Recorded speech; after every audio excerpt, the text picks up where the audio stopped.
कोई जो है ना पंच से नहीं इन्होंने इकट्ठे हो जल्दी जो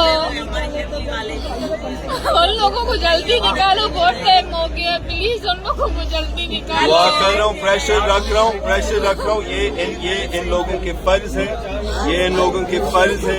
बड़ा नाइंसाफी हुआ।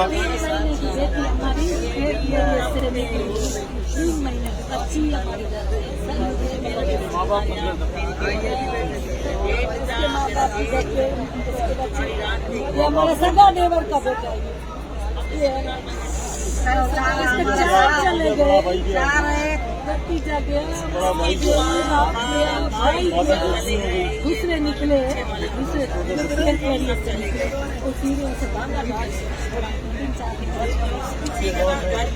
तो इसी वक्त में अभी क्या आपकी जरूरियात है? सर, इस हमें जल्दी से वो निकाल के दे, वहाँ चमारे